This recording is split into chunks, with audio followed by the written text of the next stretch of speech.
Good morning, everyone.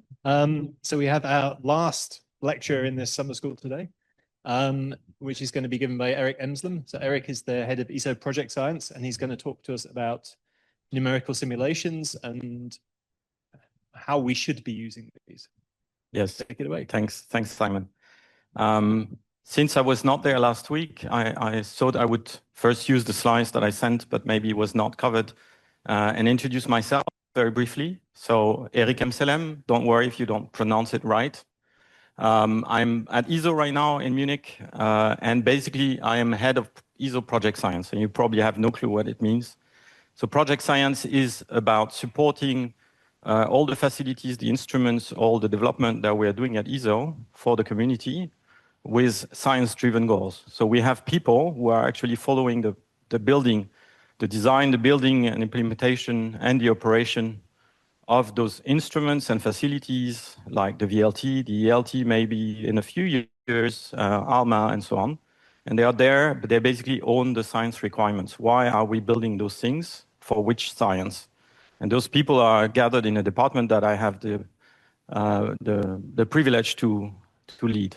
So my science over the last many years, too many years probably, was focused on actually, since the PhD, trying to bring observation and models. At that time, I was talking about models more than simulations together. So I was kind of trying to push the observation on one side with what we call IFU spectroscopy, integral field, meaning covering a 2D field with spectroscopy, and modeling in various ways, analytical, numerical, and so on. And over the last few years, I started more as a hobby than anything else to run simulations, numerical simulations, hydrodynamical simulations of galaxies. If you have hard, tough questions about simulations, there's a better person here, Simon, who knows much better the core things that are in there. Yeah, I just wanted to say I'm also a scuba diver, which is fantastic here. I had the opportunity to do one at least and see the underwater world. But basically, my science is about this picture, which was built by Martin Bass so many years ago using one of my models, where you see the Sombra galaxy and the model that we managed to do. And this is what I'm trying to do. It looks very impressive. And what I want to do now in the next hour and a half or so is to give you a bit of maybe a change of perspective when you see such things on the slide or in a paper. So it's more like an experiment that I'm going to do. So I have no clue how long I will stay with my presentation. Could be done very quickly, or it could be done in 2 hours, and we have to stop before. It has to be interactive as much as possible, either by Simon objecting strongly.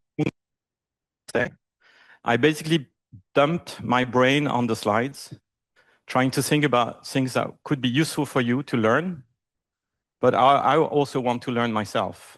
Everything I put there, maybe it's irrelevant or not right. I don't hold the truth. It's a discussion, and I hope this will be the seed for more discussions. And of course, we are at the last day, so it's going to be a bit short, but let's see. You never know. And I want to thank, first, sorry. Yeah, if I manage to make it work. 3 people, Jeremy Fench, Jeremy Blaiseau, Florent Renaud, who are also much better experts in numerical simulation than I am. And I'm also, and this is a bit French biased, inspired by someone called Christophe Michel.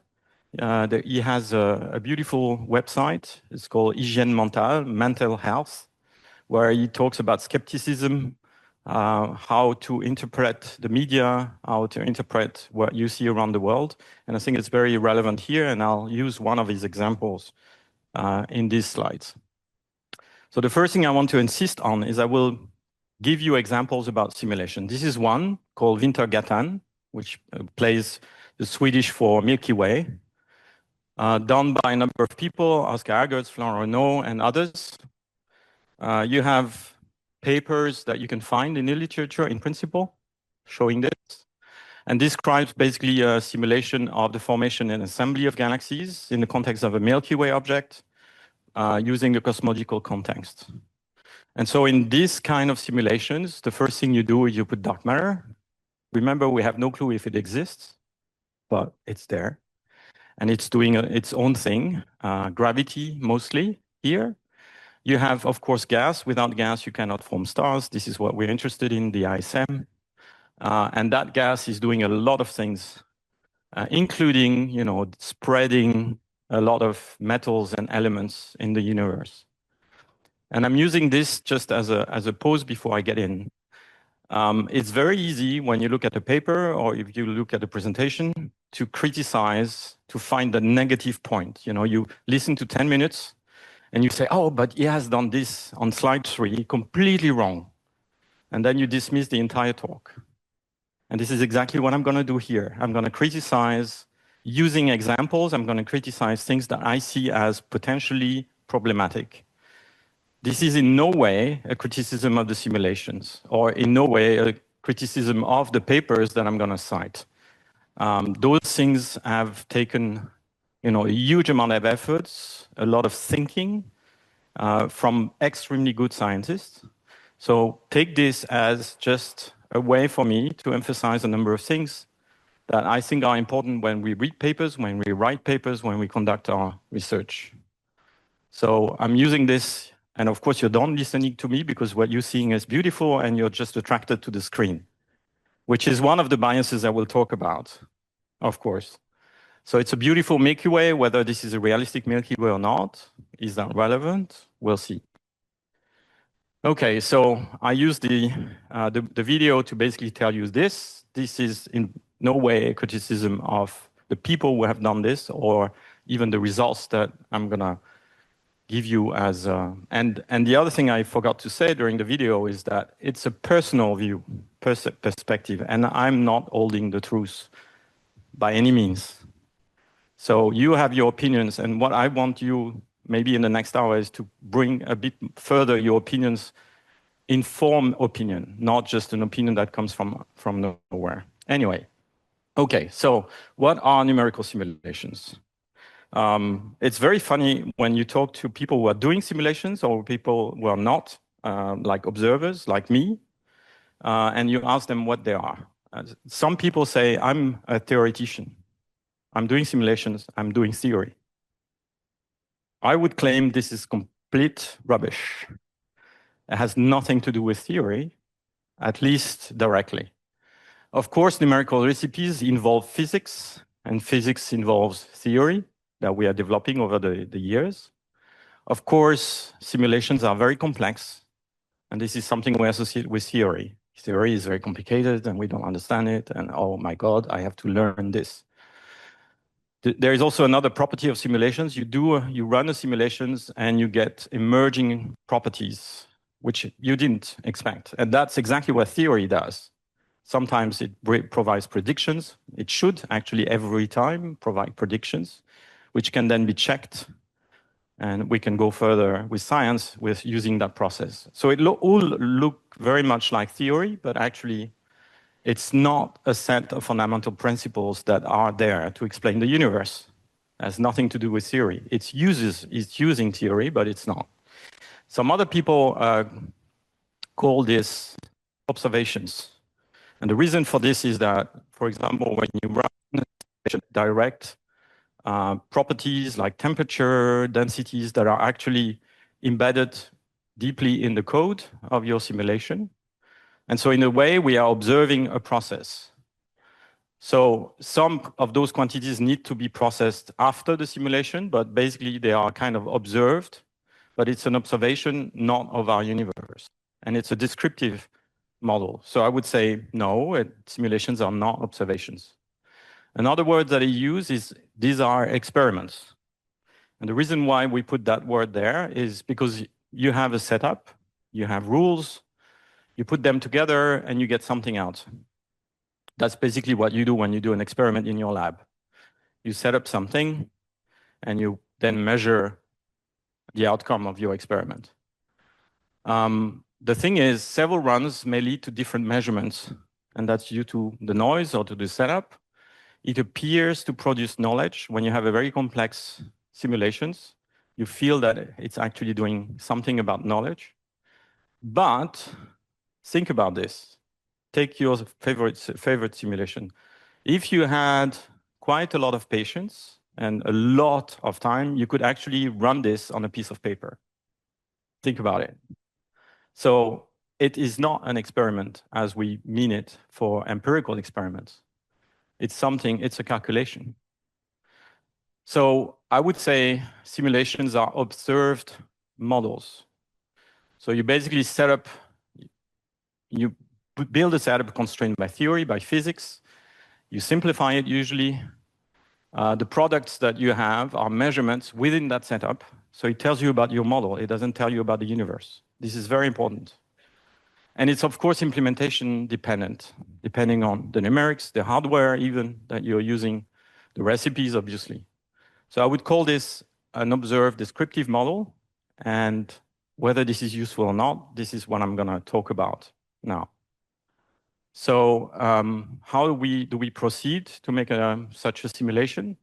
Usually, I mean, it's not necessarily true for all simulations, but usually what you do is you have a series of operations. Again, you can run this on a piece of paper. It's just going to take forever.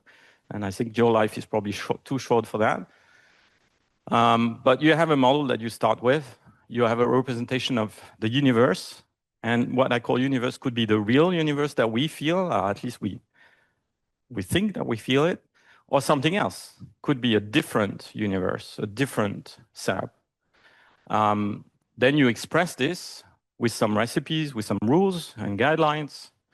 You take some initial conditions. You start with somewhere, saying, "Okay, this is where I want to start," and then you run it. And for this, you usually use a piece of hardware. It could be a supercomputer, but it could be also your laptop.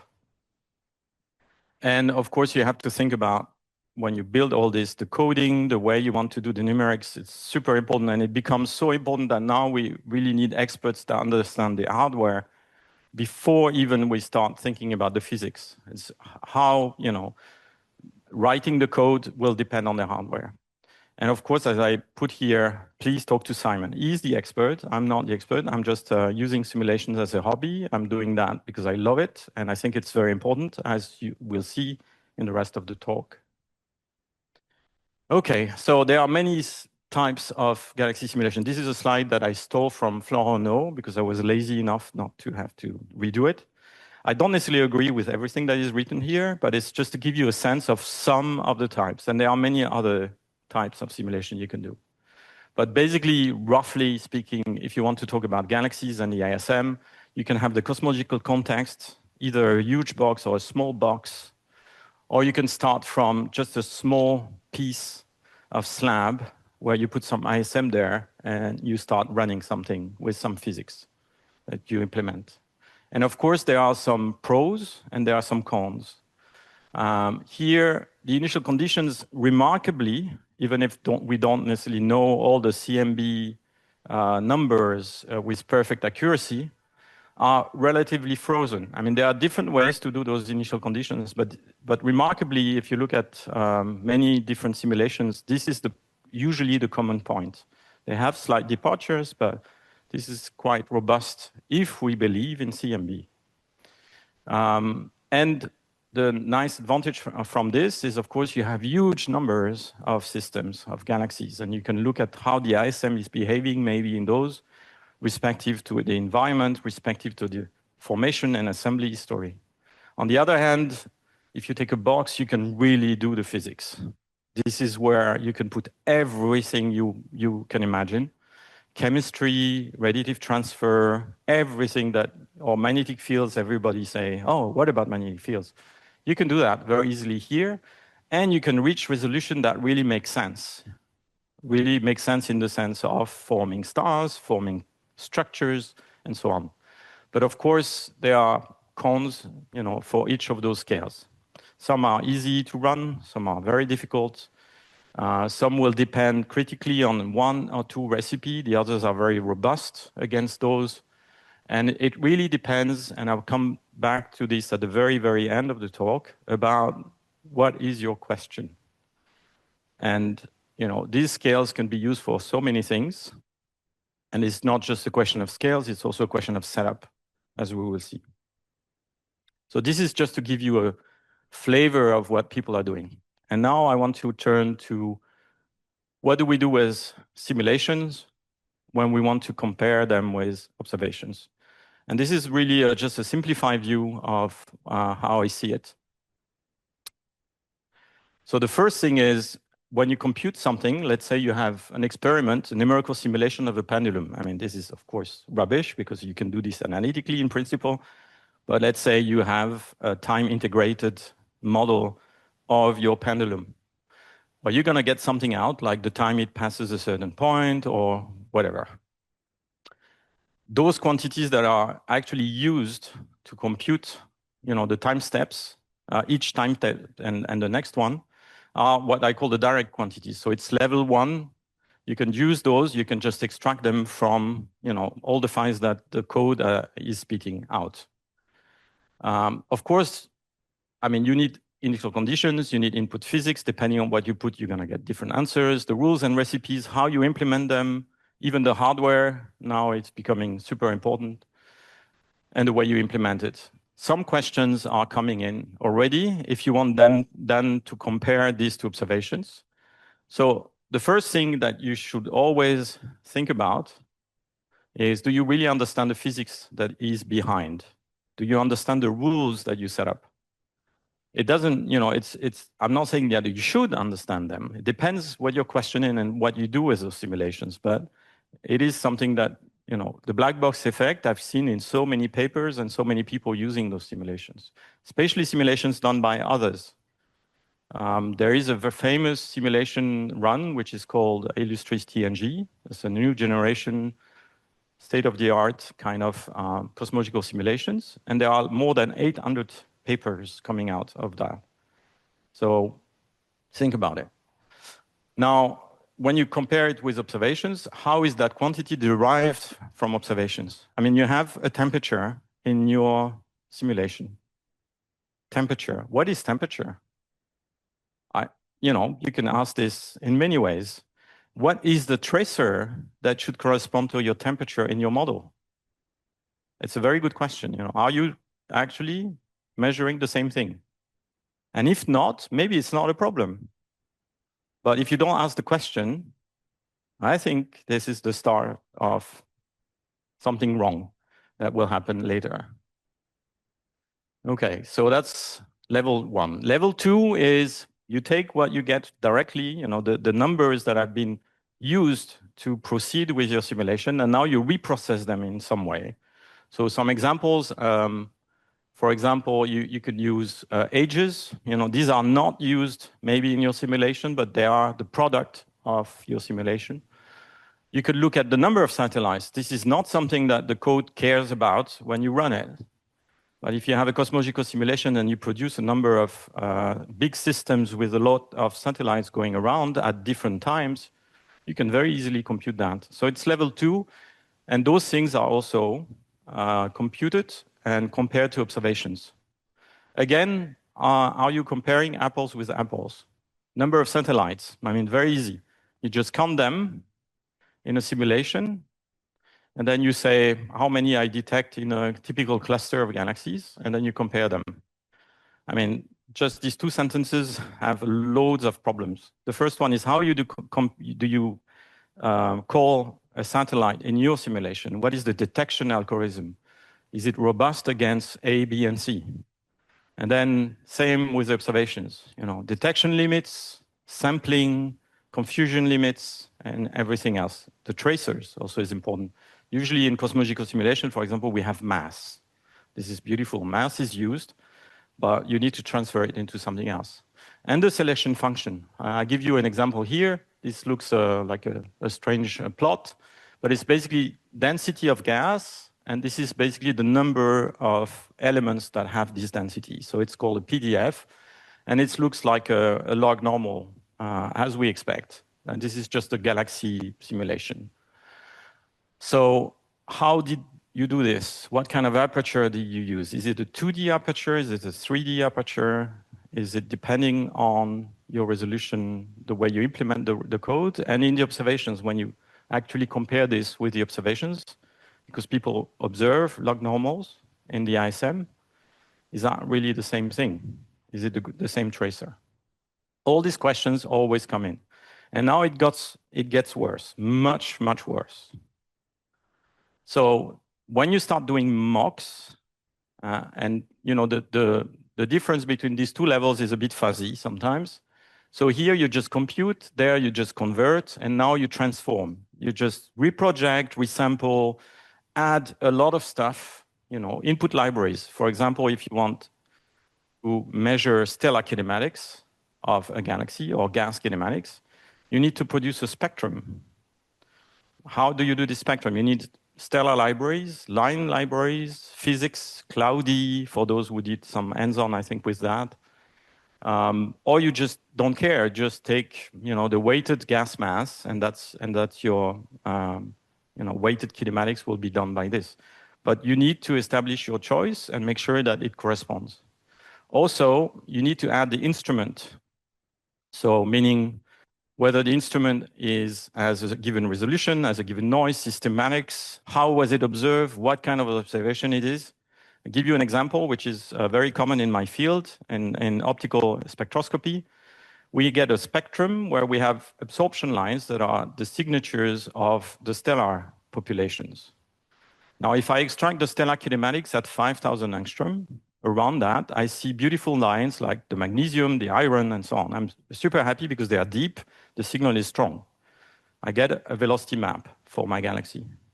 If I do this in the calcium triplet beyond 8,000 angstrom, it will give me a different map because the weighting, light weighting of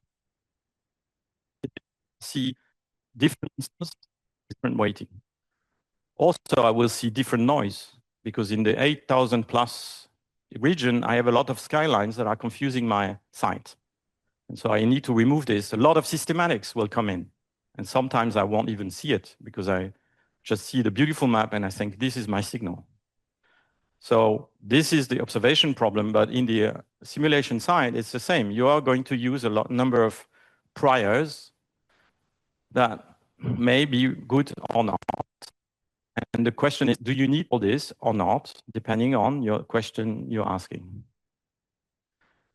Also, another thing that I'll come back to is what are the metrics that you're going to use when you compare a simulation and an observation? What is the thing you want to measure? And I would claim in 80% of the cases, you need to define this before you do it, not after. It's easy to look at it and say, oh, yes, now I have this. Great, I'm happy. If you do it before, it's much more challenging. You know, what is your science question? Do you want to measure? And can you tell us beforehand what is success and what would be a failure? That gives you a bit of a perspective on when you compare those two things, what it means, what your result means. Okay, so I give you an example, and I chose, again, you know, it's no specific selection of simulations or work, but just to give you a feeling of what people are doing these days. It's a recent paper by Katz et al. There are actually more papers looking at those simulations. These are the Sphinx simulation, cosmological, relatively small box. You have to realize 20 megaparsec times 20 times 20 is very small, you know, if you want to population of galaxies. But the nice thing about being small is that you can get higher resolution. So you don't run these things for hundreds of millions of CPU hours, but it's still very costly. And it's so costly that actually they stopped at 4.6 redshift. It's not a choice. It's just that it runs so long, at some point you have to stop. And why it runs so long? Because at those redshift, the galaxies have 70% gas or 80% gas. And so there are very, very dense regions. Those dense regions collapse, some of them at least, to very high densities. High densities means small time, basically very fast process. So it's super small time step. And then if you look at the details of simulations like this, you get down to thousands of years and sometimes years to describe the process that you want to do if you get to high resolution and high densities in some of those very high simulations. So it's just become completely impractical. So they have stars with ages, mass, metallicities. They put abundance of elements. They have an IMS slope. This was mentioned there. Whether it's right or not, you know, and they can only run this once. I mean, they could do it a second time, but the investment is huge. They have emission lines, nebular continuum. They have radiative transfer for many resonant lines. They put the effect of dust in, and they produce smog. Smog means they're trying to mock the universe through some kind of instruments. So JWST, spectroscopy from X and Y, and so on. Very importantly, they publicly release the data. And this is something that I think everybody should do, either observationally or simulation or even code. Publish your results, release your data, release your code so that people can see, access it, but also maybe reuse them. Of course, it needs a bit of documentation. So there's a, you know, there's this. Here is the set of lines that you use, just to show you, you know, you can put a lot of lines there and observe them, observe the model, remember. These are just, for example, different redshift, the number of objects. So we're talking about a few hundreds, but it's still already good to start talking about statistics, properties. Then here is just a nice set of pictures that is reconstructed from different bands, like HST bands in the optical. And you see the zoology of object. Of course, we are redshift almost 5. So at that time, galaxies were a mess, and the ISM was even messier. And you can't read this, but basically you can go to the paper and you will see that they are trying to derive quite a huge number of observable. You know, that basically involves stars, lines, UV, dust, and everything. And this is quite amazing, and they describe how they do this and all the limitations. So this is, I think, a good example now to look at the plots, some of the plots in the paper, to think a bit, you know, take a step back and think about what it means. So one plot that I love, because it's stellar mass versus halo mass. Halo means dark matter, huh? the big thing that surrounds the galaxy. It's really funny because a lot of people doing simulations are so keen on doing this because it is actually constraining on how systems evolve. But this thing on the x-axis is not observable. I've never seen a paper where you can robustly say, oh yeah, I have 100 galaxies and I can compute the halo. And it depends on the radius you are looking at, and it depends on many assumptions how you derive this, basically mass. This is usually a dynamical mass in observations. So we use a lot of this in the cosmological simulations, but you have to remember this is actually kind of observable with a number of steps. We have light from those tracers. We don't have light from those tracers, indirect, very indirect. And we talk about something that we don't even know it exists. So it's you can think of it as a proxy. But I think it's important to remember, it doesn't mean you shouldn't use it. No, it's great. It may tell you something about your system, but it's just to remember. Here we're talking about observable, not observable at some level. Here we have the star formation rate density and the age of the universe. And in principle, we have some measurement that can get to it. So I would say, you know, I see the models and I see the observations. Okay, there are so many steps. If you look at all the steps you have, you will feel more than an A4, just looking at how you get those numbers here, these 6 or 7 numbers, and how you get there, this measurement. But you can do it.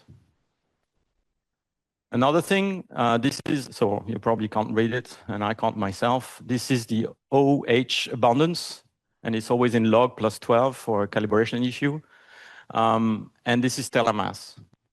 So this is basically, there are 3 different ways of looking at it. You can do a direct measurement, you can do a weighted measurement, or you can do a line flux. You can actually mock the line flux that you would observe for the abundance and measure the abundance as people do in the observed community.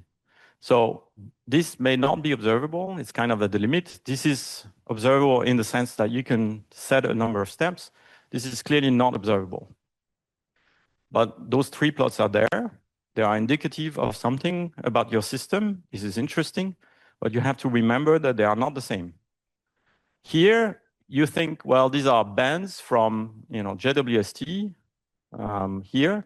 And so you see all the different redshifts and their population. The z equals 10, I think, are outside of that plot. In principle, this is observable. These are bands. But in order to get there, they need to derive a spectrum. To have a spectrum, they need to make a prior on what a star is emitting, but not just the stars, because there are huge lines in those bands. And for example, in the infrared, you have dust bands. Do we understand those dust bands? And the answer is probably no, but we try our best. So you have loads of assumptions behind this in this very simple plot. That looks super nice. And actually, if you look at the observed world versus the simulated world, it looks like something is happening. They are on the same spot. Go back to the paper, look at what they're doing, and think, what is this actually? What does it mean? Okay, by the way, we talk about resolution all the time in simulation, and this is something I wanted to mention, to emphasize, because this is, for me, very confusing. I started being an observer, doing modeling. When I went into the simulation world, people used resolution as something I didn't understand what it meant. Okay, so resolution, in principle, in my world, is about separating two objects. I have, two sailing boats on the horizon. As soon as I can see both of them, I resolve the picture in some way. When they are mixed because they are too close to each other and they are too far, then, resolution is about that limit, that distance. So in a way, this is just from an industrial website. If you have two distinct objects like this, you can see the peaks, they are separate. And if you make a cut, you see two real peaks with a minimum in between. This is resolved. This is not resolved. If you make a cut, it really looks like a plateau. You don't know if it's one or two objects, or three or four, maybe actually. Sampling is something different. Sampling is the way you discretize your image. So it depends maybe on the camera or on your simulation if you're using adaptive mesh refinement or things like this. And these are the two samplings. And then, of course, you heard about the Nyquist sampling, which is the sampling you need for resolution to actually resolve your objects. But okay, resolution is about this separation. Sampling is about discretization. In the observed world, for those who are observers, many people use resolution for the sampling. This is not the same. Please do not do that. It's super confusing. Resolution is the power of separation. Now, in the simulation world, it means something different. And it depends on the people you talk to. But basically, the resolution is usually the place where things are computed. So let's say you have a mesh grid in your simulation. The resolution is basically the typical size of your cells. Whatever is the shape, you have to define it in some way. If you use SPH, which uses particles, where you just add some kind of a broadening function, what we call a kernel, this is basically kind of a characteristic size of that kernel, more or less. So you have already two different interpretations depending on the kind of code that you're using for your simulation. The sampling may also occur in simulations. So in a mesh refinement code, where you actually compute things on cells, like in this, you have actual cells. And if your smallest cells is, let's say, 1 parsec, that's the sampling you're using to compute your quantities. So the simulators will tell you this is the resolution, because it's a resolution at which I apply my equation to solve the problem. For us observers, it's not resolution. To resolve some property, you need at least, let's say, 8 cells, a volume of 8 or even more. Sometimes it's a factor of 10 for some people, of those cells to really say, I can measure something robustly from those. So think about it, because people use this independently. They say I have 10 parsec resolution. Actually, it's sampling. It's where they compute the quantities. And if the observer talks in the other way, then it's also confusing for people doing simulation. So, good. Now it becomes even more complicated because some simulations, like this beautiful one, using gasoline, is computing magnetic field.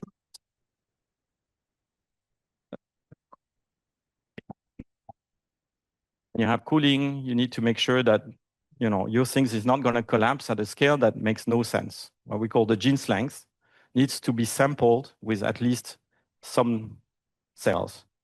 And so what they did is that they what they call a low resolution and a medium resolution set of experiments, where they actually changed this floor, which is kind of set by some physics related rule. And so it becomes super confusing because actually you have two lines with different resolution, but this is also kind of resolution. And you see how the outcome depends on that. So think about that when you read a simulation paper.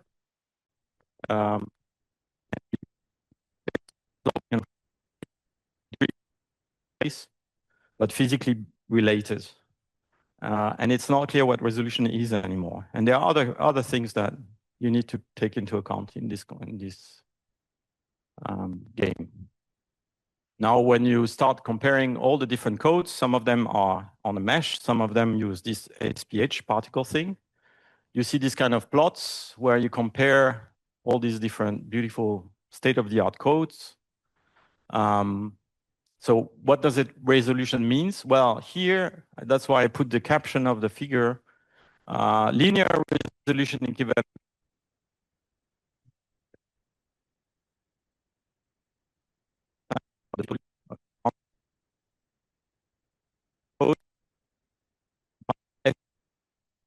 So basically,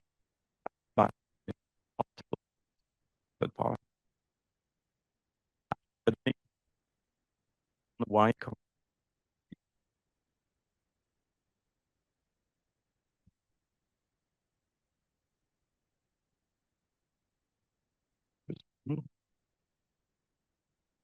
About resolution, I insist when you put independently what you're talking about, and then together do something.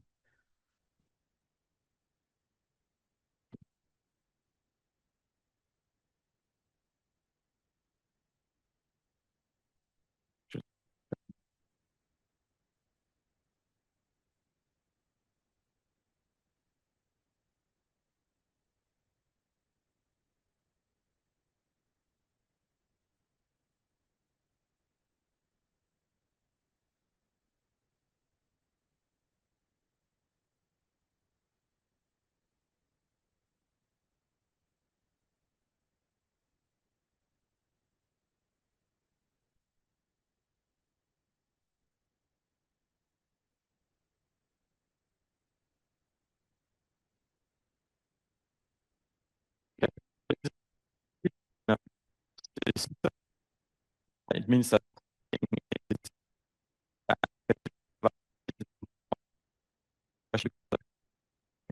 we need to look.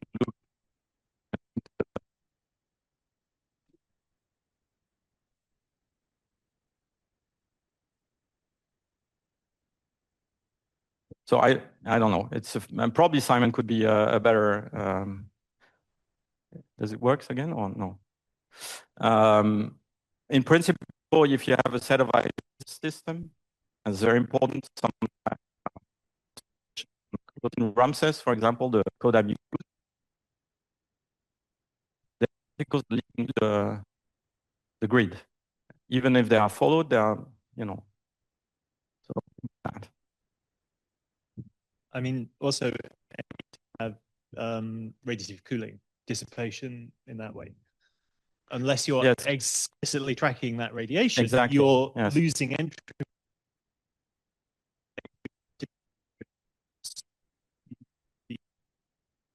And this mentioning about the tracer, when you compare simulation observations, you need to make sure that, well, again, you don't need to make sure you have the same tracer, but you need to know whether you have the same tracer so that you can answer your question, or your question is rather in the view. And so indeed, since in those simulations you have transformation of, let's say, what if you are not only tracing one, then of course it's not a closed system. For think about it for the, but if you look at just one stellar population, so it's what we call self-consistent in dynamics. The potential, for example, is the result of everything. It's not just the result of the thing you see. I'd also say the way entropy behaves for self-gravitating systems is often a bit counterintuitive. Yes. It's mathematically well defined, but it doesn't always match up with our everyday expectations. Yeah, there are very many counterintuitive things in dynamics, including the fact that gravitation has a negative energy. So you have some really strange things happening. For example,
what is departing from our is when you make an experiment and you do the time, you will see, and that depends on your to the physics of the universe, which you have not necessarily included in your experiment.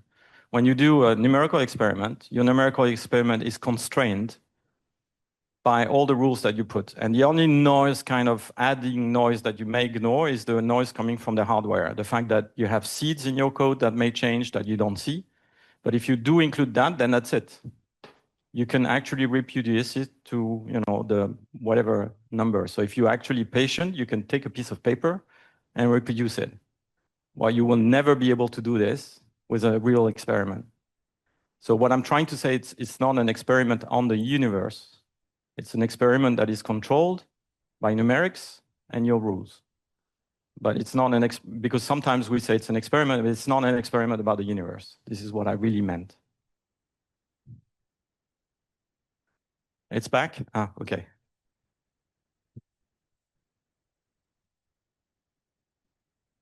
So everybody is asleep. I hope I get to a bit more fun part. And it's okay if you sleep. Do we learn anything from running simulations? I mean, this is fundamental questions. Do we care? So much we learned from there in principle. Okay, so a simulation can be many things. Can be done because you want to constantly check for your hypothesis. You have an hypothesis, you want to check it, and you do a simulation. So you want to compare it with existing data. And what you get out of that, the only thing you get out of that is the hypothesis is not inconsistent with the laws of physics as you set them up, implemented in the way you implemented them. And the negative is super annoying because you would like to say, this is it, that's it. And my take is you will never be able to do this, never. And I'll show you why. So I give you 2 examples, and actually more. So this is a beautiful picture that probably many of you have seen. And the paper is really great. It is one of the, so this is the ALMA picture of HL-TOW. It's a protoplanetary systems with basically a disk of gas and dust, which has been observed in the millimeter. And what you see is this beautiful, when you get the resolution, carved structure. And the question is, so there is a question at the beginning of the paper, very important. Can this be explained by just dynamics, Rossby waves, density instabilities, just pure evolution? Or could this be actually the sign of planets? It's a very fundamental question. I mean, I'm sure I can go to the public, and talk about this, and they will be super like, wow. And this is the model, the simulation, the hydrodynamical simulation they've done with radiative transfer, where they mock the ALMA. Depending, they show a number of pictures depending on the size of the dust, from centimeter to smaller micro dust grains. And they get you here the best fit they get. So this is produced by a disk of something like 0.1 solar masses around this star, with 3 Saturns like, 0.1 Jupiter, blah, within the disk. And the answer is, well, this has been publicized and talks outside, as we have the proof that this is actually, the planets have carved this. So I would say the other way, it's consistent with the hypothesis that those rings are carved by Saturns, which is a different thing already. Now, is it consistent really? And actually the authors, not in the abstract, but in the text, emphasize that the color bars are very different. So actually the intensity is completely out. The structure is there, but the flux is not. And this factor, huge factor of 10, 20. And they say, well, we can just increase the flux and blah. And they are aware of this. I mean, they are not hiding it under the carpet. But the other things, if you look at it very carefully, I mean, the size of these ridges is not the same. The position is not the same. The diffuse part is not the same.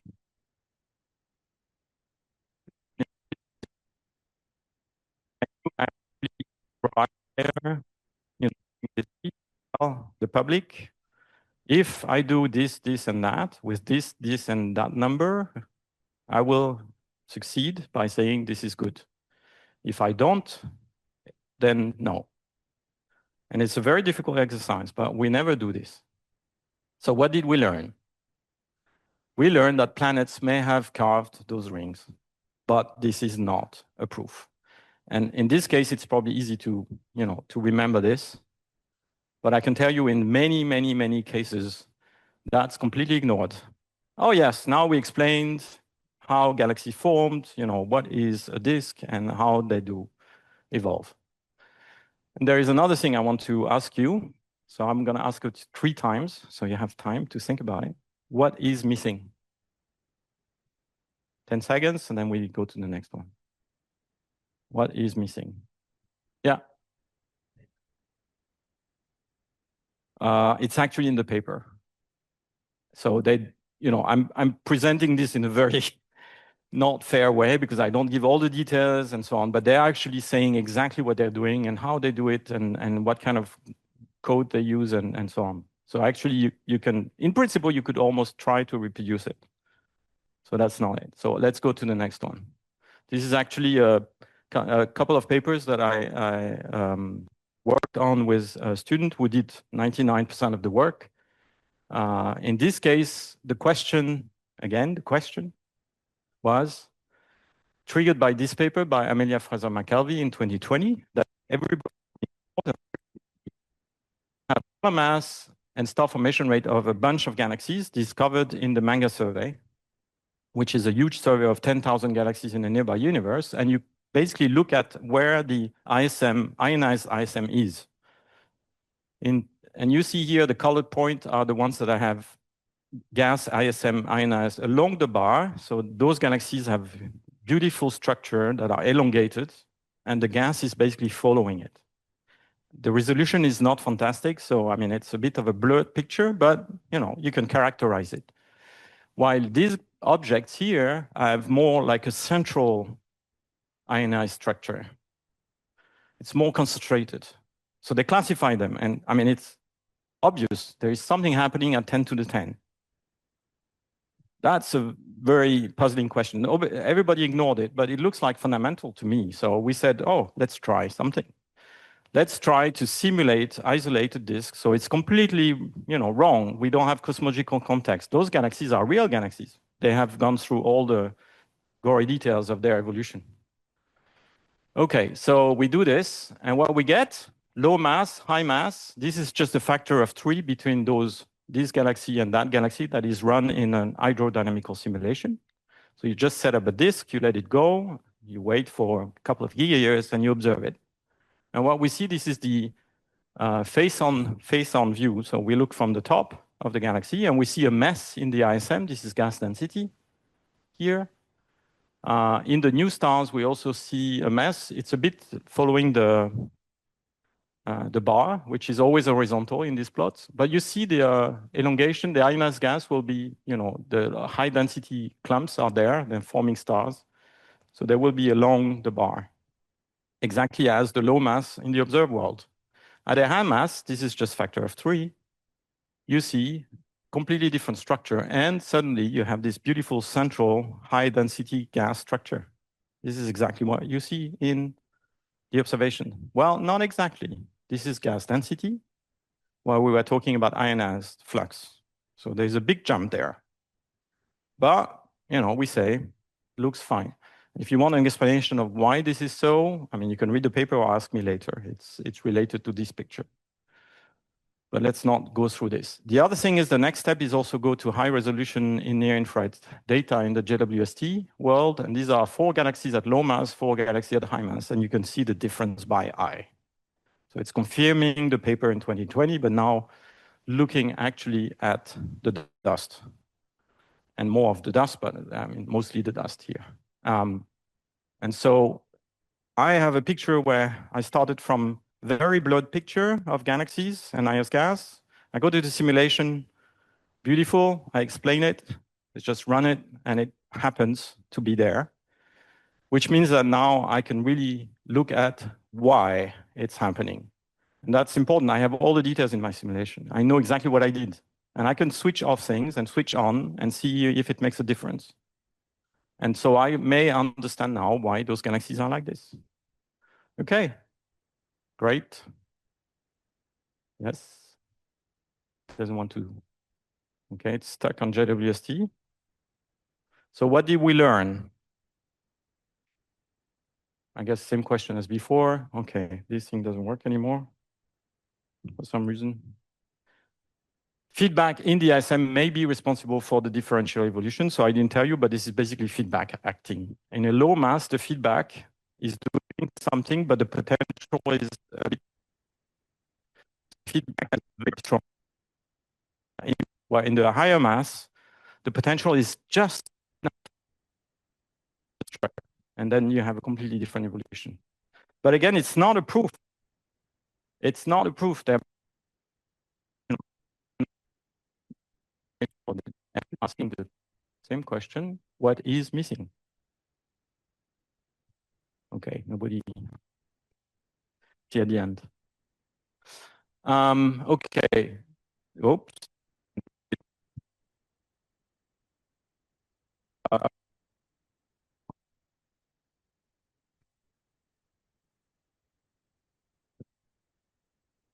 Okay.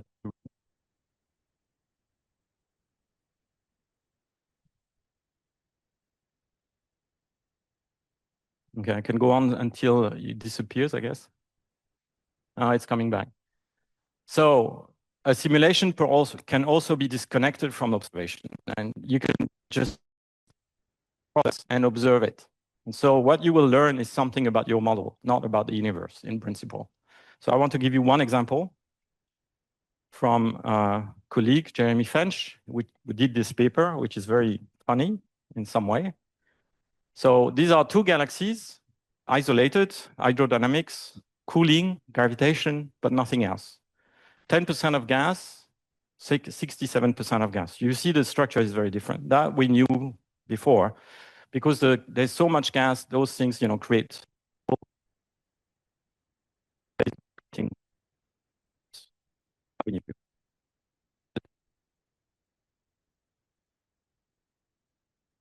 not coming. No. Do you understand why this doing this? No. Okay, great. So if you zoom in here, you will see a lot of contrast, from very high density structure to very low density structure. So I'm not going to show you this, I guess. It's coming back. So these are the structures. Okay, I want to keep up with the time. This is the power spectrum. So it basically tells you how are important or not. And and these are the two, the 10% and the 60%. It's really remarkable that if you remove everything except gravity and hydrodynamics, you get along many orders of magnitude a power spectrum that is very constant. It's point. So it tells you about something. There's no galaxy that looks like this. And actually, there is no star formation, no cooling, and no feedback, nothing. So what it will, when gravity and, it's gone again. But when gravity and hydro act together, but only, then the turbulence, the scaling of the structure seems to be invariant, independent from the density of gas or whatever. It's not a proof again, remember. And what is missing, I'll keep up. So, very good. A prediction. So we'll talk about this. What is missing is a prediction. You have a theory, you have a model, you have an hypothesis, you run something and you implement it in a format that is very constrained. You show that something is happening, but now you want to test it, you want to refute it. That's the only way you're going to make progress. So you need to give people a prediction. You need to stick your head out. So, and another note is that this setup is, of course, not realized in nature. I said no feedback, no star formation, no everything. But this is true for all simulations. Remember, this is not just this one, right? Now, very quickly, one set of simulations that I like because of the fit, there's a lot from the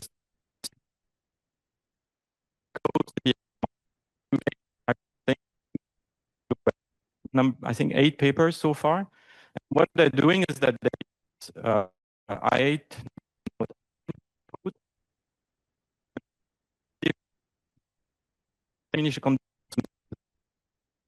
then they see and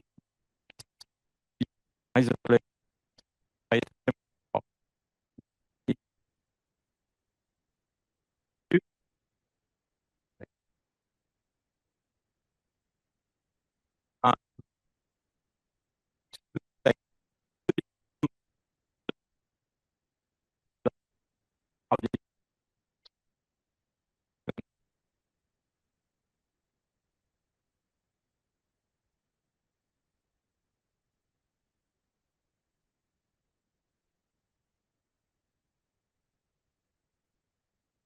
disk. If you will see in the next slides, the density of the galaxies themselves,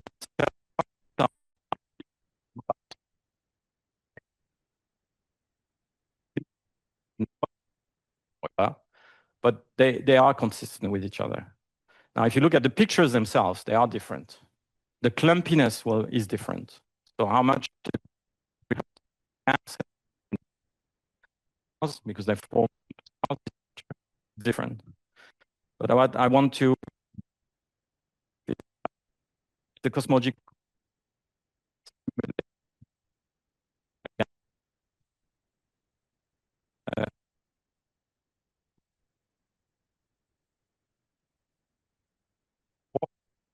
and the different code.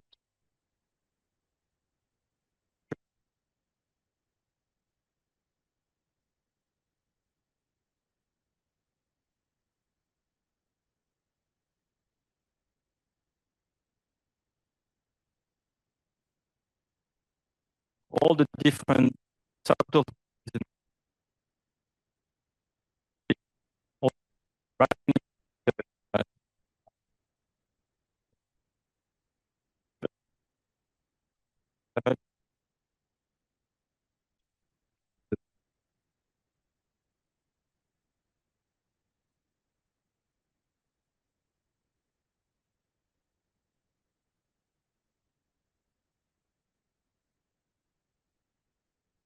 Actually, all simulations are wrong, independent of that result. They are just a representation of the model, again. But it tells you something about the recipes. And actually, in this case, the paper that they wrote, it says the feedback is one ingredient. And within even one code, makes a completely different outcome. So this is something you should take, our kind of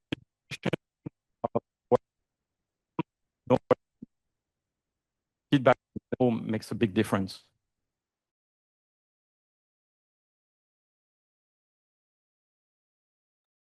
Okay. Decide to share with you. Anyway, okay, so quickly, this is something how to do. Go again. So you start from theory principle, you do some real-world experiments, we call it the deductive approach, and you try to evaluate the theory by comparing the outcome of the universe and your theory. You can do the other way around. You have several observations. You see a trend. And by inductive approach, you try to devise a new theory. What this slide is about is to remind you that when you have this process, deductive or inductive, usually we go this way. You can invalidate a theory by doing an experiment, but you can never prove it. I mean, this is fundamental. You can basically run your experiments forever until it fails to reproduce the theory, or the prediction from the theory. But for that, you need an ingredient, which is a prediction, and you need to do it, repeatedly. And if it works 1,000,000 times, it doesn't mean it's true. It's not a proof. And this we forget. So this we forget in this confirmation bias. So we often have some idea in our mind, and we want to confirm it by doing deductive thinking. So we design an experiment, but it's the prior in our brain is, I want to confirm this. And what you do is you haven't found the flow in the outcome, and you say, I'm happy, I confirmed, this is proved. But this is complete rubbish, if I may. Imagine the universe as disks, galactic disks. I think that's true. From observation, it's not a proof, but well, it's very strong. We implement state-of-the-art subgrid recipes. We do everything: cosmic rays, magnetic fields, super high resolution. We calibrate on the z=0 galaxy population. That's what people do all the time, the cosmological simulation. And they have disks, and they go in presentation, and oh, look, we have disks now. What did you prove with this? Nothing. What did you learn? Nothing. It is still an achievement. It is still incredible, already incredible. But it is not telling you anything about the universe yet. A small experiment. I give you a theory. The theory is if a card in a pile of cards is a queen, the other side is blue. You have 5 seconds, and I want really to restrict it to 5, in the interest of time also. 5 seconds, I will show you 4 realization, and I want you to note in your brain the numbers that you need to check. So there will be 4 realizations, 4 cards. Which ones do you need to check that this theory is right? So you have 5 seconds. I want you to remember the numbers you have in your brain at the end. Which ones are needed? Of course, it doesn't come, then I'm stuck. Okay. No? Okay, it doesn't work. It's going to be more difficult now. I'm sorry, Jérôme. So you see it in Zoom? Okay, 5 seconds. Which numbers do we need to check to turn around to make sure the theory is right? Okay, now you have your numbers. Don't change them. It's not to show you you're stupid, by far. Okay, so if this is the theory, if A, then X, that's my theory. If A, then X, I have A, then X. I need to check this because otherwise I don't know. If it's red on the other side, my theory is wrong. Okay, fine. If A, then X, so this is no A, right? Then no X. So do I need to turn this? Of course not. I never said that. No A, no X. This is not a theory. It's actually irrelevant, totally irrelevant. So if you had a number 2 in your brain, it's wrong. The next one, if A, then X. Now I have X, it's blue, and I want to turn it because I want to check that it's A. No, it's wrong. You don't need that. You don't need that. So if you had 3 in your brains, that was wrong. You don't need to check this. You don't care actually about that blue card. The last one is, this is no X. It's not blue. And so then it's no A. That's normally local logic. So basically the answer was 1 and 4. How many of you did it right? Okay, it's about half of the room, and it's exactly what I expected. We are half of the time wrong. And if you repeat this kind of exercise in a more subtle way, the ones who were right will be wrong, so don't worry. It's always like this. Now, how we do this in the simulation world?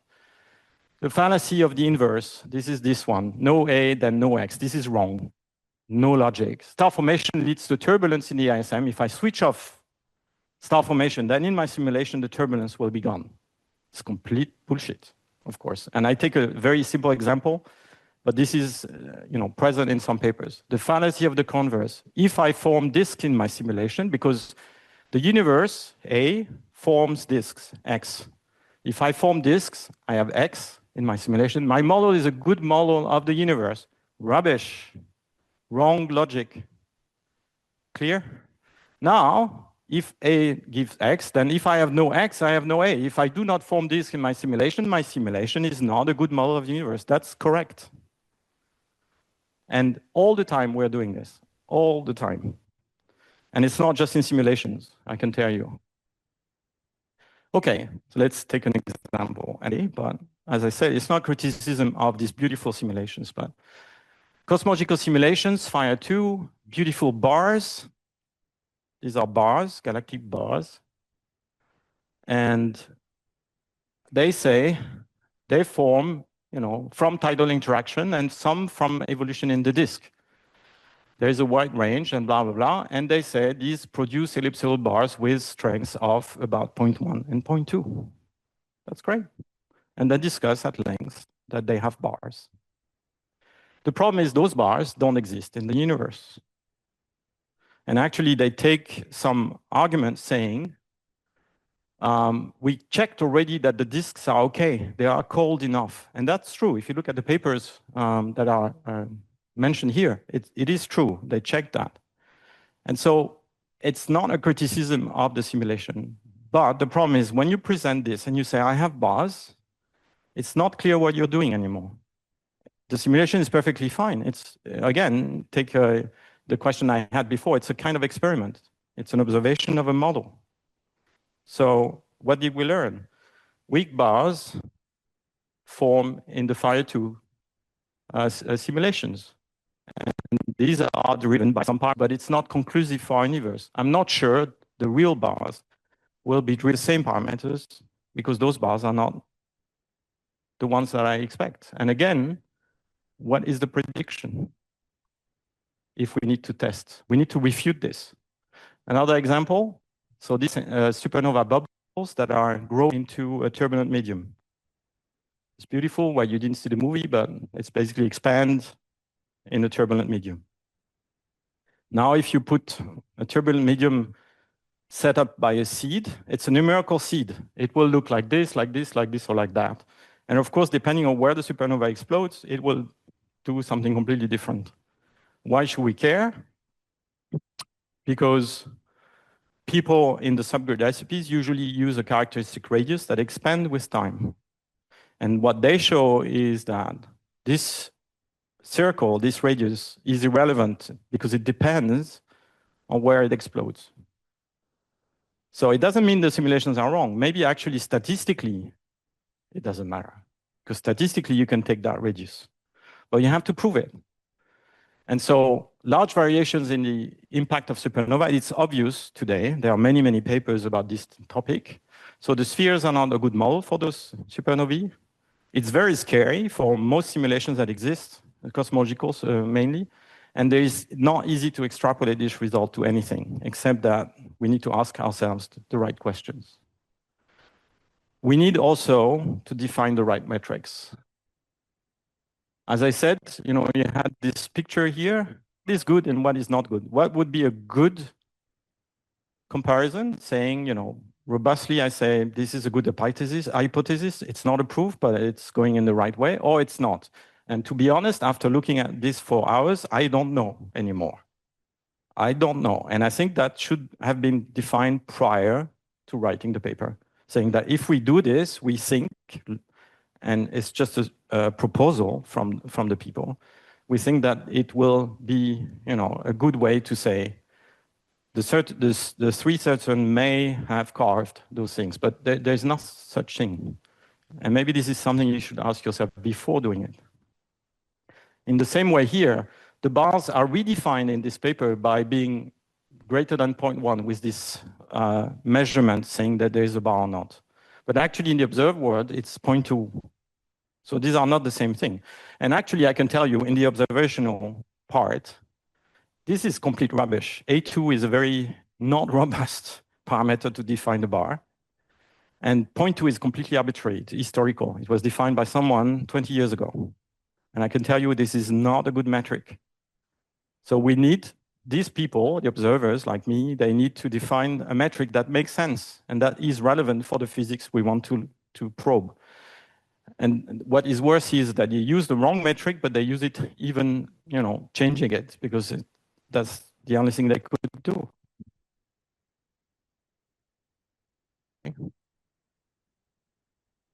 Now, fallacy number three, it's called the misplaced concreteness. And this is almost the most important because it happens all the time. So it's connected with the authority bias. I don't know if you know that. I'm an expert. Everything I say is the truth. If the king talks to you, you will listen. I mean, you can put it in so many different ways. The point is, don't use the measurement goals as the new metric. It's not the outcome that should be the metric. It should be the task itself that you look at. So for example, now there's a new fashion. 15 years ago, it was cosmological simulations now produce disks. They were so happy, and they have to be happy because the amount of work they put in to get there. But this was irrelevant. What do we learn from that? We learned that, yeah, bravo, it's an achievement, but what does it tell you about the universe? And now there's a new fashion because JWST discovered there are bars at redshift 3. And now with cosmological simulations, they went back and they say, oh, but we don't have bars. Shit. So we have the z equals 0 galaxy population right. We have that because we calibrate, but the entire evolution is wrong. If you think about it, because if you have the wrong disks, everything stars form in disks. 85% of the stars in the universe form in disks. If the disk evolution is wrong, and now we have bars. This may be beautiful. Actually, when you show the pictures, they are beautiful. It may be seeded by complexity. It is very complex. It may be an achievement. It's an amazing achievement. I'm really impressed by everything that comes out, but it's not a validation. It's very dangerous. And the reason is that we are always looking at those things and we find them complex and beautiful and we think it's true. So now one more example. I want to do a brain switch. You remember this, right? It's amazing, huh? Remember, we are forming galaxies in a computer. We are seeing all these interactive gas and dark matter and iron. And we can do fantastic things there. And what if I tell you this was an AI-generated film? How would you see this now?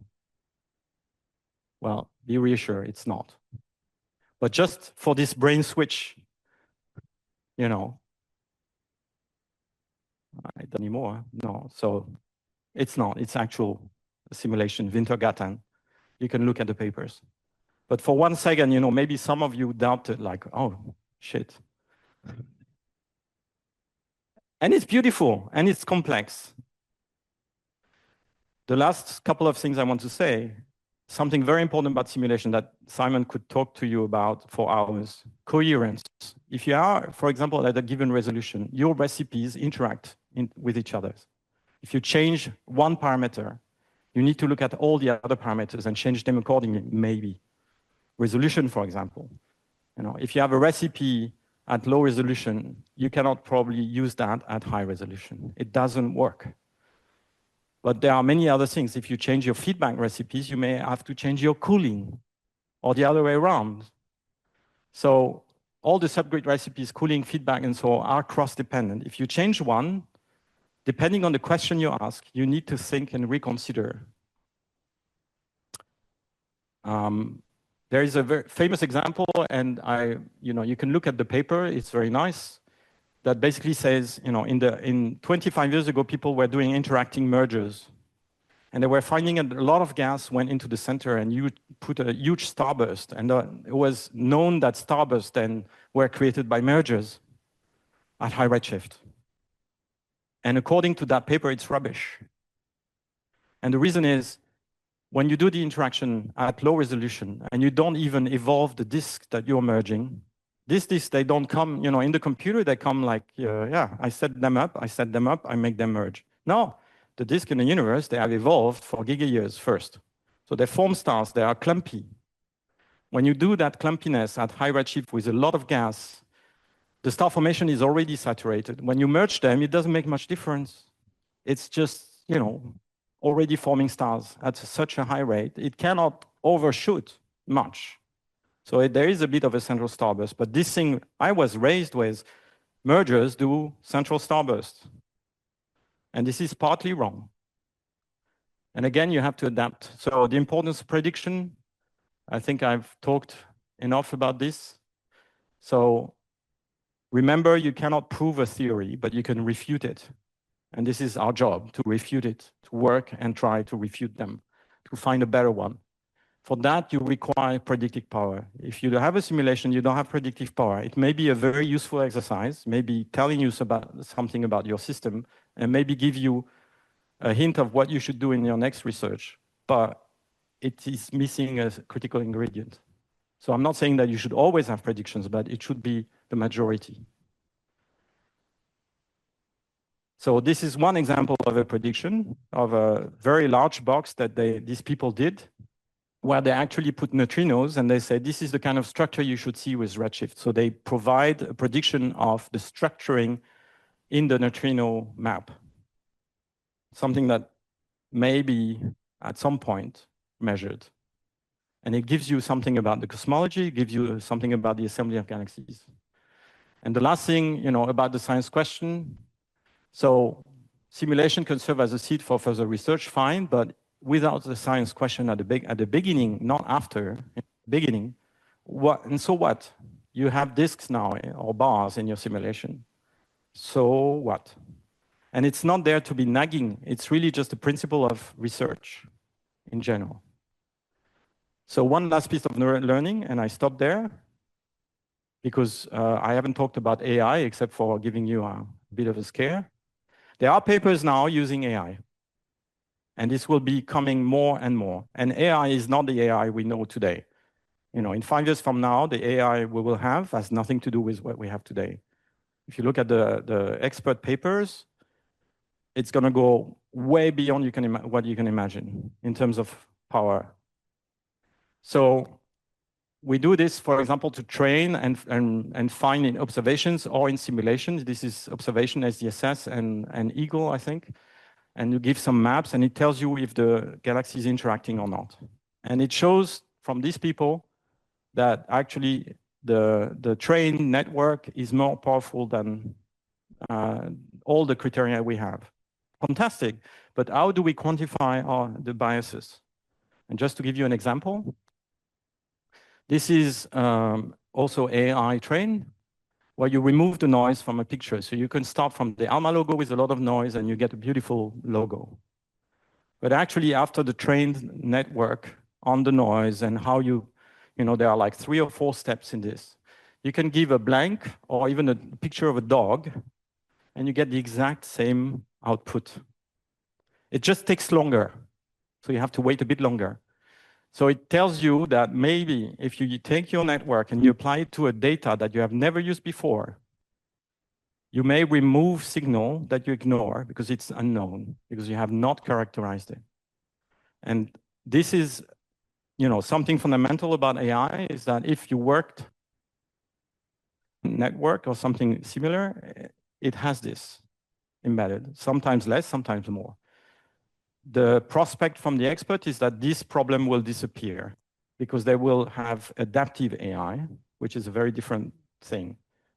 But, for the time being, please be aware. Okay, wrapping up. Just wanted to show you this movie again, but this time you're looking at the alpha over iron abundance. I think this is in one of the talks.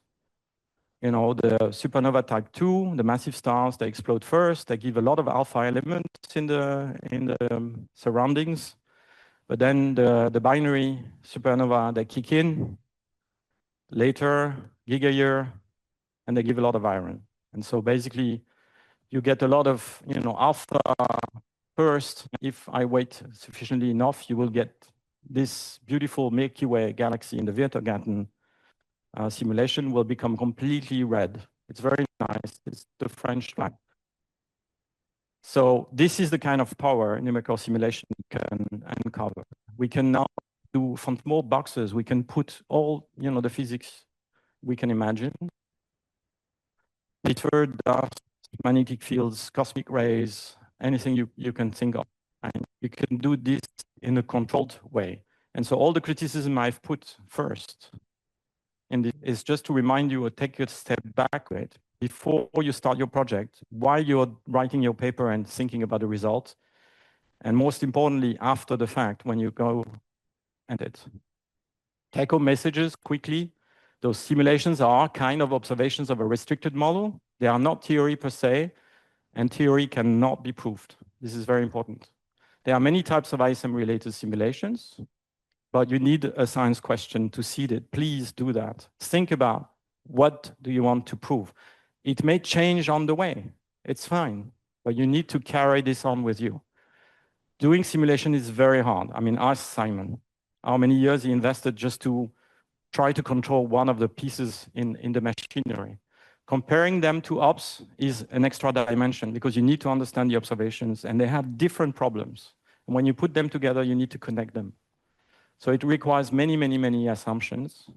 Let's not get fooled. Remember, oh, it's beautiful, bravo. But so what? So what is your message when you do research in general? This is not just about simulation observation. Think about what is your message, especially you write the paper, what is the message? And all the criticism I've done today, or all the things I've tried to tell you about, I'm doing it myself. I'm as biased as you. So, I mean, please beware. I'm doing the same. My papers, look at them, terrible in many ways. All the biases, I can probably find one example for each of those. But I'm trying to remember, get better and better. And maybe by the time I retire, I will get maybe a bit closer to that. And the last thing I want to say for fun is something that has been said in statistics by George Box. Actually, there are other people that seem to have said this in a different way prior to him. He's a statistician. And I think it relates. I added just a bit of a parenthesis. All simulations are wrong. And that's actually a fact. I can prove it. Many are amazing, if not most of them. And some are useful. And this is, I think, the positive message I want to end my presentation with. Thank you.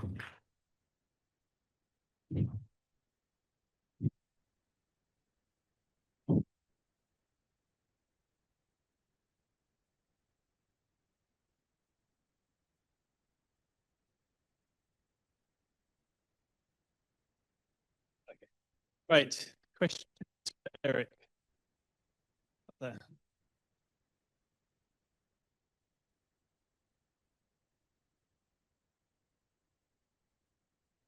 Yeah, thanks for the.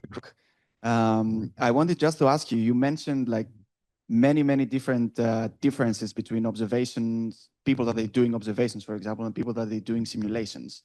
The things that they are defined by those two different disciplines. What would you say that would be the best route that we can follow to start agreeing in things? Because if you just put two people that they do observations, simulations, they would mostly agree 90% of the things that they're out. So I would give you a simple answer, not necessarily easy to implement. I think the simple answer is using what I said. What is your question? So when you have a science question in mind, when you have a problem in mind, you want to solve or you want to address it, you need to think, okay, I want to know if there is a person behind that door.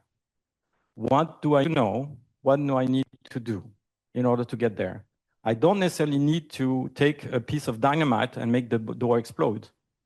I don't necessarily need to, build a sophisticated camera that can go around without this person seeing me and then, leaving, because I want to know what's happening now, or invent a new technology.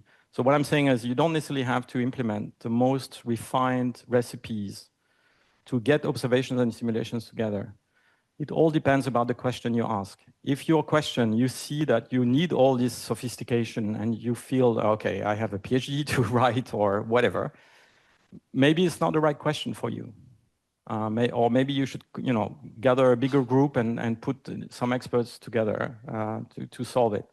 Maybe your question can be solved in 1 minute just by saying, oh, actually, I don't need to do a simulation. I can do this in a different way. Or I can do a simulation that is very simple. An example with the student I mentioned, Pierrick Verwilgen, about these isolated disks. The simulation that we have done, or he has done, were very simple. They are, I can go in a presentation and say they are state of the art, but it's a bit foolish in 2025. They are very simple. What happens is we tried, and we see that the process that we wanted to see, at least something similar, emerged. And this is all what we wanted. We don't need to put magnetic fields in. We didn't need to put dust and so on. It doesn't mean the simulation is right. But now that we have the emergent process, we can say, what is causing this? Because we can control everything. And then when we say, okay, now we understand, we make an hypothesis, this is the process. We can make a prediction. Please, observers, go and tell me if it's right, and then go to the next step. And I'm pretty sure in 5 years from now, people will say, this was complete rubbish. This is not what happens. But this is how we proceed. So my advice is, think about the question you ask, and try to think yourself with colleagues, what do you need to do to actually convince yourself and others? Thank you.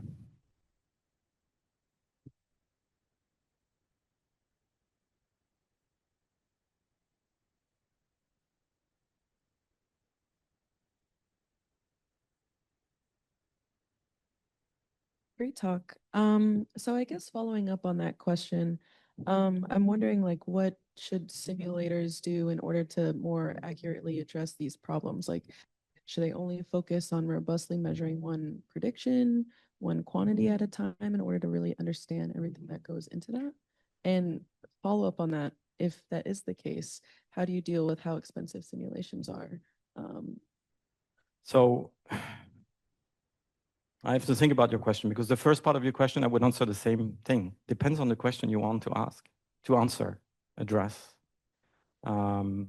What should you do? Do a specific measurement, focus on, adding cosmic rays to your code that doesn't have it? I don't know. Is cosmic ray relevant to what you want to address? Maybe you don't know if this is relevant. Maybe it's going to blow up your problem. I mean, one thing that we realized many years ago is that stars in clusters are not staying in the cluster, the massive stars that can be kicked out. And if they're kicked out, that means they explode 20 kiloparsecs away instead of exploding where you put them in your simulation. Does it break what you addressed before? I don't know. And you have to ask, take a risk.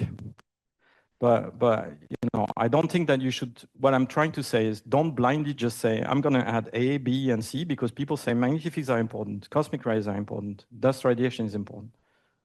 Maybe not, depending. The second part, how I address, I have no clue. I don't know. I know it's becoming problematic. I know we have a huge problem if we want to get, you know, let's say, more complex and more powerful codes. I'm not saying that the more powerful code will answer more powerful questions. Maybe not. Maybe we realize we can do a shortcut and we don't need that. But it would be nice. I think it's the trend, you know, some of the things.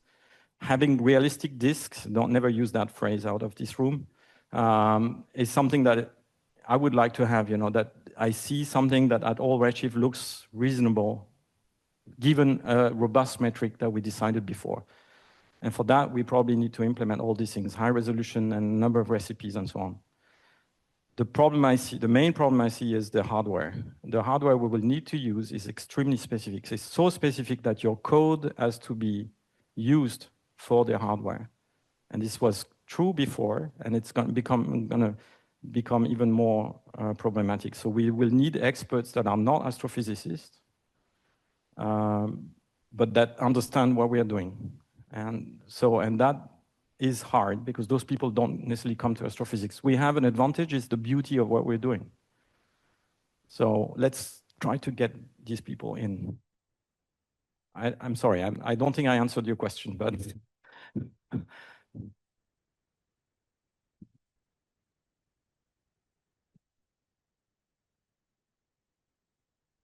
Hi, thank you for the fantastic talk. So early on the slide, kind of depicting the different types of simulations and the pros and cons of each, and then later talk about some of the the troubles we have in like creating these and making our comparisons and observables. So when we compare our simulations and different numerical recipes and physics and subgrid models, how do we actually start to bridge those gaps so we could have an apples to apples comparison? And then again, to observations.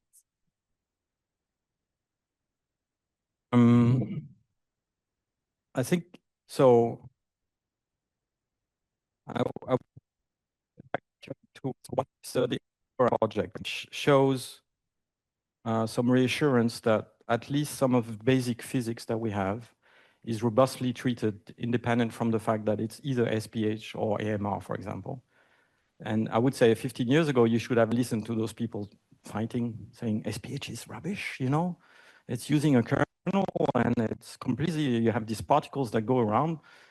And the other ones were saying, AMR, come on, I mean, what are you doing on these cells? You can't even move. And then some people, smart people like Fokker Sprengel, they started doing some even more complicated things and everyone got confused.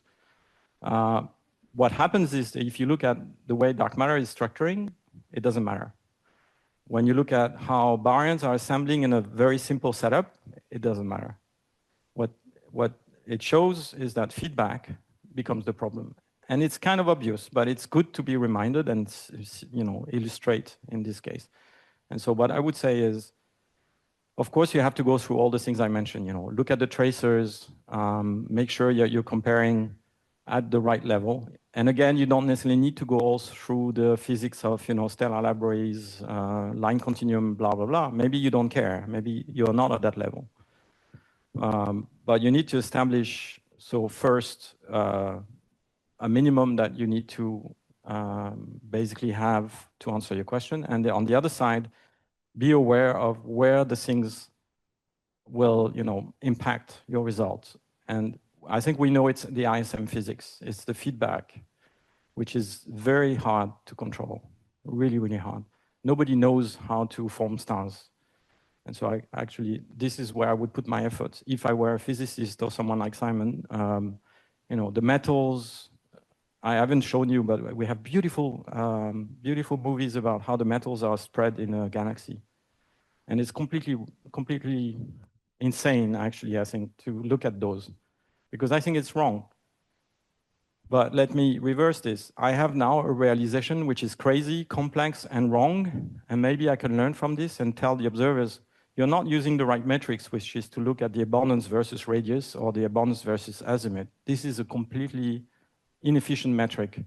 I learned from my wrong simulation that actually you could do what, this thing. And even if it's wrong, then you can go forward. So again, I don't know if I answered your question. But this is how do we know apples and apples? I think you list all your hypotheses and you see how this relates with the science question you have.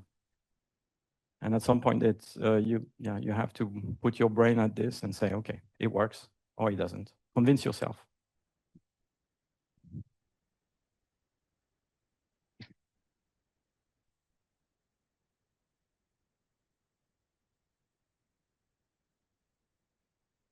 Yeah, I mean, I think that's a key point for why we often do simulations where we don't just put all of physics that we know into the simulation, because we want to understand like what metrics are useful to different models. If you do a bunch of simulations with different physics and a particular metric comes out the same in all of them, that's not a useful thing to actually go and try and observe, because it's not going to tell you much about what's actually going on. If you find something that is very sensitive to the physics, that's a more useful thing to observe. I mean, I think this is something you can get from these sort of numerical simulations without necessarily claiming that any of your models are an exact match for reality. Exactly, yes. Yes, absolutely. Since nobody else has their hand up, the other thing I would say is a lot of what you've been saying about simulations, I think, also just applies to theory in general. Most of our theories are wrong. Like, we think our best guess at the underlying theory describing everything's standard model at the moment, even though we know that's incomplete. But that's not what we use every day to predict most things in physics. We use effective theories. We use things like Newtonian mechanics. And I think simulations can often be like that. We know in detail they're wrong, they're limited resolution, but they can be useful. They can be like an effective theory. And yes, the more things they describe well, the more useful they're going to be. Right. Thank you. I just wanted to then broaden this up a little bit, because you could, in a sense, say similar things about observations. I mean, sometimes when we have observations, we use simulations because we want to fit the observations. There is no theory to prove by definition, as you say, right? So are you then, is the message in general that all simulations are there simply for fitting the data? No. No, because some simulations, so some data that we get can also be fitted in an hypothesis that then you make to create the theory, right? So how? Yeah, maybe I didn't express it well. I actually don't think that simulation should be to fit the data. I think if it's only there for that, then I would put the so what. Exactly. What do we learn? Exactly. Well, it's an achievement, it's a predictive value, right? They have predicted value. The difference between simulation and observation, if you do an experiment in observation, let's say an observation of the sky, what you learn is, of course, partly because of your instrumentation will come in, but each realization, each image you will do of the same galaxy is a realization of the universe. While when you're doing simulations, it's not about the universe. It's not the universe giving you an outcome. And I think that we should remember always, when we observe the universe with a telescope, an instrument, whatever. While we're doing simulation, we're doing something very different. We are observing a model. And so I think this is very important when we compare those two things. But yeah, I agree. Fitting data, it's great. It's a fantastic achievement. Sometimes it's really, really hard. I showed on purpose this picture of the sombrero where we have a beautiful representation in a model. And the question is, what did we learn? I can tell you we learned a lot, actually, because the size grain that we put in the model, because the fact that you can actually now take that model and look at it face on. And you can say, well, the sombrero looks like this face on, if I had a spaceship. And now I can use this to infer what it would look like if I have another galaxy like this, which is at a different inclination. You can, twist it in this way, but fitting by itself, it's great. At some point you need to do it, but sometimes even a model that doesn't fit is even more, a simulation doesn't fit is even more useful. So fitting is, for me, is not a good measure of anything.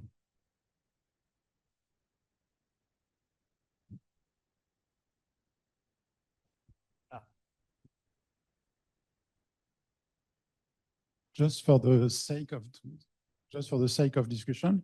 So the way, what you presented really sounds like Popper's epistemology, the fact of refutability, which relies on binary logic, something is true or wrong, which is really the frequentist frame of mind, while actually in practice, we are several to think that what's really good for empirical science is probabilistic logic.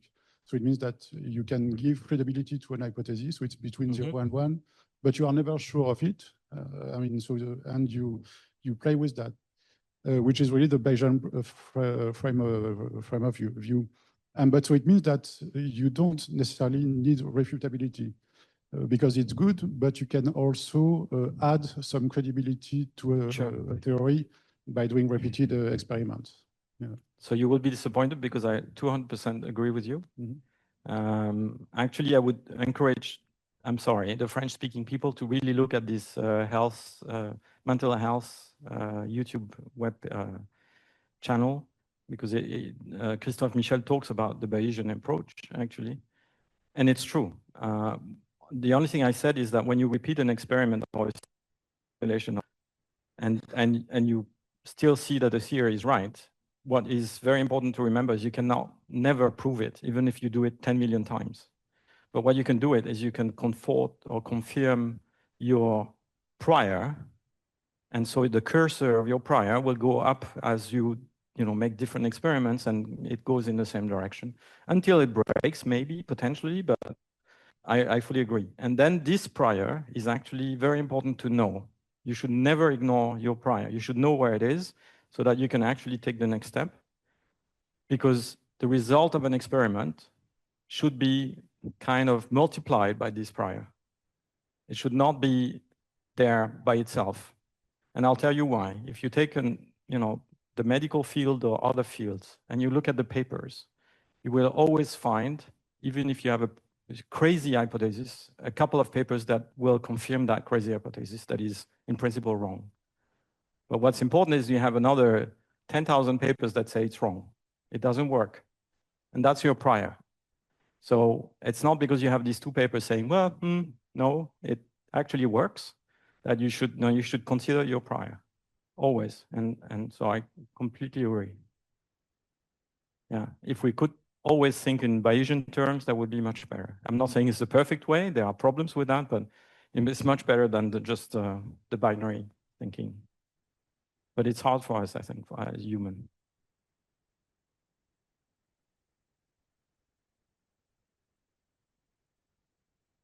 Yeah, I mean, another example of that drawn from physics, there was a claim a number of years ago about the detection of superluminal motion from neutrinos.